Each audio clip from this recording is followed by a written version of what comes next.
Hello friends.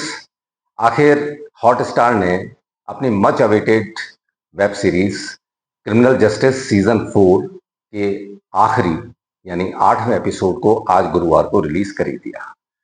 और हमें पता पड़ गया, मालूम पड़ा हमें कि रोशनी सलूजा का मर्डर किसने किया। लेकिन मैं ये सस्पेंस आपको बताऊंगा नहीं।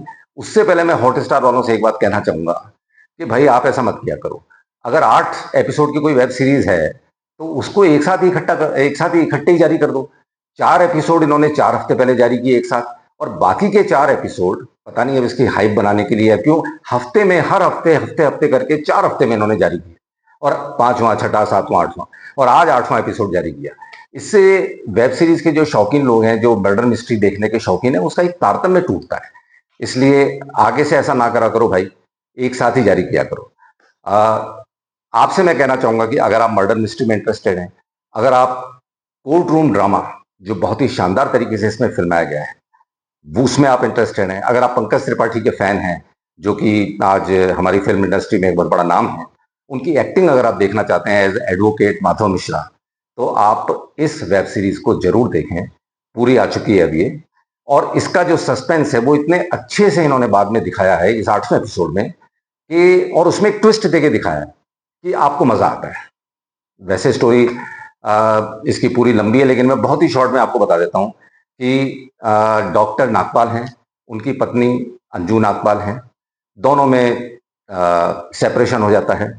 उसके बाद में वो अपनी ऑटिस्टिक चाइल्ड, टीनेजर चाइल्ड बच्ची की देखभाल के लिए अपने ही हॉस्पिटल की एक नर्स रोशनी सलूजा को अपने घर पे बुला लेते हैं, जो देखभाल करती है।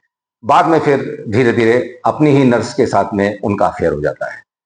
अब एक दिन ऐसा होता है कि रोशनी सलूजा की डेड बॉडी, उसका मर्डर हो जाता है, और डॉक्टर नागपाल उसकी डेड बॉडी के पास पाए जाते हैं।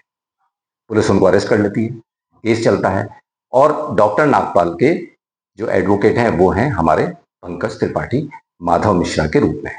और उनकी पत्नी, उन पर भी इसका एक संदेह होता है। उनकी एडवोकेट हैं मीता वशिष्ठ। ये भी बहुत मंझी कलाकार हैं, और इनको भी पर्दे पर इतने दिनों बाद देखना बड़ा अच्छा लगा। और जब इनकी जो कोर्ट रूम में बहस होती है, जो वकालत के दावपेच होते हैं, जो तरीके होते हैं, वो देखना बहुत ही अच्छा लगता है, बहुत ही इंटरेस्टिंग लगता है। जैसे फॉर एग्जांपल मैं एक आपको बताऊं, इनका जो कोर्ट में जब बहस हो रही होती है, तो मीता पंकज त्रिपाठी को टोकते हुए कहती हैं, माधव जी आखिर मुद्दा क्या है? तुरंत माधव जी जवाब देते हैं, मैडम बस मैं मुद्दे की गली में मुड़ ही रहा था और आपने टोक दिया। तो कुल मिला के ऐसे चुटीले संवाद और बहुत कसा हुआ इसका डायरेक्शन, जो आपको हमेशा रोमांचित रखता है। और लास्ट में जब ये सस्पेंस खुलता है, और उसको भी एक ट्विस्ट देके इन्होंने ये सस्पेंस इसका खोला है, तो कुल मिला के बहुत अच्छी लगी है वेब सीरीज मुझे तो। और मैं रिकमेंड करूंगा कि अगर आप मर्डर मिस्ट्री देखना पसंद करते हैं, कोर्ट रूम ड्रामा देखना पसंद करते हैं, तो इस वेब सीरीज को देखें।